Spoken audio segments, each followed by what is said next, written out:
ಸರ್ವಜ್ಞನ ವಚನಗಳ ಕುರಿತು ಒಂದು ಹೊಸ ಸಂಚಿಕೆಯನ್ನು ಪ್ರಾರಂಭ ಮಾಡ್ತಾ ಇದ್ದೇವೆ.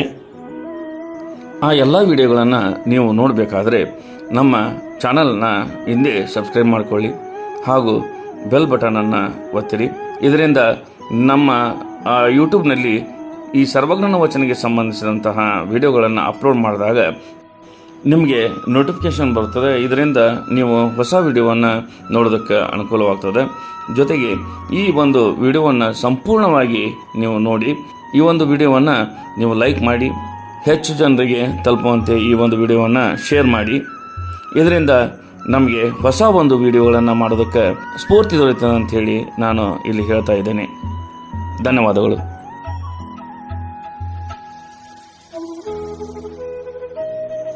ಸರ್ವಜ್ಞ ತನ್ನ ವಚನಗಳಲ್ಲಿ ಚಿನ್ನವನ್ನು ತಯಾರಿಸುವಂತಹ ವಿಧಾನವನ್ನು ಕುರಿತು ಹೇಳಿದ್ದಾನೆ. ಆ ಒಂದು ಚಿನ್ನವನ್ನು ತಯಾರಿಸುವಂತಹ ವಿಧಾನಕ್ಕೆ ವಾದ ಪದ್ಧತಿ ಅಂತಲೂ ಒಂದು ಹೆಸರಿದೆ. ಚಿನ್ನವನ್ನು ತಯಾರು ಮಾಡುವ ಒಂದು ಕಲೆಗೆ ವಾದವಿದ್ಯೆ ಎಂದು ಹೇಳುತ್ತಾರೆ. ಆದರೆ ಆ ವಿದ್ಯೆ ಈಗ ಯಾರಲ್ಲೂ ಇಲ್ಲವೆಂದೇ ಹೇಳಬಹುದು. ಈಗಲೂ ಸಹ ಕೆಲವು ಗೋಸಾಯಿಗಳು, ಸಾಧು ಸನ್ಯಾಸಿಗಳಿಗೆ ಚಿನ್ನ ತಯಾರಿಸುವ ಶಕ್ತಿ ಇದೆ ಎಂಬುದು ಹಿರಿಯರಾದವರಿಂದ ತಿಳಿದು ಬರುತ್ತದೆ. ಆದರೆ ಅದು ಬೆಳಕಿಗೆ ಬಂದಿಲ್ಲ. ಸರ್ವಜ್ಞನು ಚಿನ್ನ ತಯಾರಿಸುವ ಕ್ರಮ ಒಂದೆರಡು ವಚನಗಳಲ್ಲಿ ಹೇಳಿದ್ದರೂ ಆ ವಚನಗಳು ಅಯೋಮಯವಾಗಿವೆ.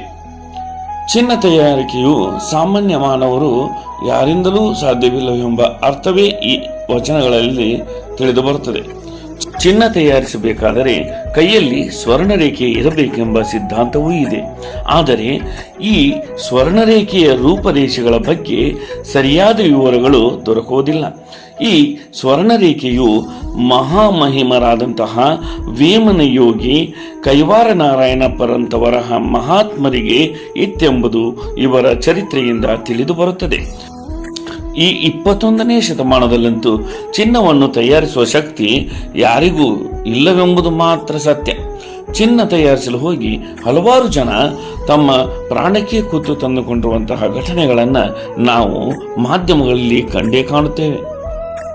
ವಿಷಯ ಹೇಗಾದರೂ ಇರಲಿ, ಈ ವಾದವಿದ್ಯೆಯ ಬಗ್ಗೆ ಸರ್ವಜ್ಞ ನೀಡಿರುವ ವಚನಗಳು ಬಿಡಿಸಲಾರದ ಕಗ್ಗಂಟಾಗಿವೆ ಎನ್ನಬಹುದು. ಈ ಬಗ್ಗೆ ಸರ್ವಜ್ಞ ಮಾರ್ಮಿಕವಾಗಿ ನುಡಿಯುತ್ತಾ ತನ್ನ ಒಂದು ವಚನವನ್ನು ಹೀಗೆ ಹೇಳಿದ್ದಾನೆ. ರಸ ಉಂಟು ಅಂಗಡಿಯಲಿ, ಕಿಸ ಉಂಟು ಸಾಲಿಯಲಿ, ವಸಬಟವೆಂಬ ಗಿಡ ಉಂಟು, ವಸುಬಟವೆಂಬ ಗಿಡ ಉಂಟು, ವಾದಿಗಳು ಹಸಿದರೇಕೆಂದ ಸರ್ವಜ್ಞ. ತುಂಬಾ ಮಾರ್ಮಿಕವಾದ ಈ ವಚನದಲ್ಲಿ ಸರ್ವಜ್ಞ ಚಿನ್ನ ತಯಾರಿಸುವ ಕ್ರಮವನ್ನು ವಿವರಿಸುತ್ತಾ, ಪಾದರಸವು ಅಂಗಡಿಯಲ್ಲಿ ದೊರಕುತ್ತದೆ, ತಾಮ್ರವು ಅಕ್ಕಸಾಲಿಗನಲ್ಲಿ ಇದೆ, ವಸುಬಟವೆಂಬ ಗಿಡವೂ ಇದೆ. ಇವುಗಳ ತಾಂತ್ರಿಕ ಸಂಯೋಗದಿಂದ ಚಿನ್ನ ತಯಾರಿಕೆಯಾಗುತ್ತದೆ. ನಿಸರ್ಗದಲ್ಲಿ ಇಷ್ಟೆಲ್ಲ ಅನುಕೂಲತೆಗಳು ಇದ್ದರೂ ಚಿನ್ನ ತಯಾರಿಸುವ ಕಲೆ ತಿಳಿದಂಥವರು, ಅಂದರೆ ವಾದಿಗಳು, ಹಸಿವಿನಿಂದಲೇ ಸತ್ತರು ಏಕೆ ಎಂದು ನಮ್ಮನ್ನೇ ಪ್ರಶ್ನಿಸುವ ಸರ್ವಜ್ಞನ ಮಾತಿಗೆ ನಾವು ಏನು ಉತ್ತರವನ್ನು ನೀಡಬೇಕು ಎನ್ನುವುದೇ ಒಂದು ಪ್ರಶ್ನೆ. ಈತನ ಭಾವಾರ್ಥ ತಿಳಿಯುತ್ತಲ್ಲವೇ? ಚಿನ್ನ ತಯಾರಿಕೆ ಸಾಮಾನ್ಯ ಮಾನವರಿಂದ ಆಗುವುದು ಸುಲಭದ ಕಾರ್ಯವಲ್ಲ ಎಂದು ನಾವು ಗ್ರಹಿಸಬೇಕು. ಚಿನ್ನ ತಯಾರಿಕೆ ಅಷ್ಟು ಸುಲಭ ಸಾಧ್ಯವಿದ್ದರೆ ಸರ್ಕಾರ ಈ ತಯಾರಿಕೆಯನ್ನು ರಾಷ್ಟ್ರೀಕರಣಗೊಳಿಸಿ ತಾನೇ ತಯಾರಿಸಬಹುದಿತ್ತು. ಆಗ ದೇಶದ ಸಂಪತ್ತಿಗೆ ಕೊರತೆಯಾದರೂ ಎಲ್ಲಿರ್ತಾ ಇತ್ತು ಅನ್ನುವುದು ನಾವು ವಿಚಾರ ಮಾಡಲೇಬೇಕಾದಂಥದ್ದು. ಈ ವಾದವಿದ್ಯೆ ಬಗ್ಗೆ ಇನ್ನೊಂದು ವಚನವನ್ನು ಸರ್ವಜ್ಞ ಇಲ್ಲಿ ಹೇಳ್ತಾನೆ. ಆ ವಚನ ಹೀಗಿದೆ: ನಾಗಸತುವುಗಳೆರಡು, ನಾಗದಾರಸ ಮೂರು, ನಾಗಸತುವುಗಳೆರಡು, ನಾಗದಾರಸ ಮೂರು, ಮೇಗೆ ಅಂಜಿಕೆಯ ನೊಡಗೂಡೆ, ಮೇಗೆ ಅಂಜಿಕೆಯ ನೊಡಗೂಡೆ, ಹೇಮತಾನಾಗಲೇಬೇಕು,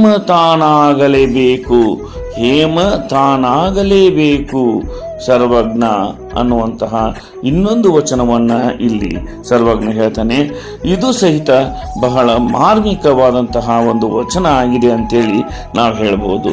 ಇದರಲ್ಲಿ ಇವನು ಹೇಳ್ತಾನೆ ಸರ್ವಜ್ಞ ಏನಂತಂದ್ರೆ, ತಾಮ್ರ ಮತ್ತು ಸತು ಎಂಬ ಮೆದುಲೋಹ, ಇದರ ಜೊತೆಗೆ ನಾಗದಾಳಿ ಪುಷ್ಪ ಹಾಗೂ ಈ ಬೆಂಕಿಯ ಸಂಯೋಗವಾದರೆ ಚಿನ್ನವು ಸಿದ್ಧವಾಗಲೇಬೇಕೆಂದು ನೇರವಾಗಿ ಹೇಳಿದ್ದಾನಾದರೂ ಅದು ಸಿದ್ಧಿಸುವುದು ಅಷ್ಟು ಸುಲಭ ಸಾಧ್ಯವಲ್ಲ ಎಂಬುದು ಸತ್ಯವಾದುದು.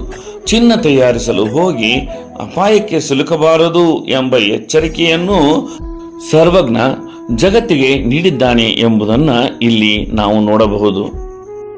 ಈ ಎರಡು ವಚನಗಳನ್ನು ನೋಡಿದಂತಹ ಸಂದರ್ಭದಲ್ಲಿ ಸಹಜವಾಗಿ ನಮಗೆ ತಿಳಿದು ಬರುವಂತಹ ಅಂಶ ಏನೆಂದರೆ, ಈ ಚಿನ್ನ ಮಾಡುವಂತಹ ಒಂದು ವಿದ್ಯೆಯ ಕುರಿತು ಸರ್ವಜ್ಞನಿಗೆ ಸಂಪೂರ್ಣ ಜ್ಞಾನವಿತ್ತು ಅನ್ನುವುದು ನಮಗೆ ಸಹಜವಾಗಿ ತಿಳಿದು ಬರುತ್ತದೆ.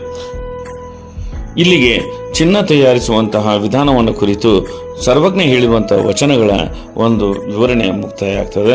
ಮುಂದಿನ ವಿಡಿಯೋದಲ್ಲಿ ಮತ್ತೆ ನಾವು ಭೇಟಿಯಾಗೋಣ.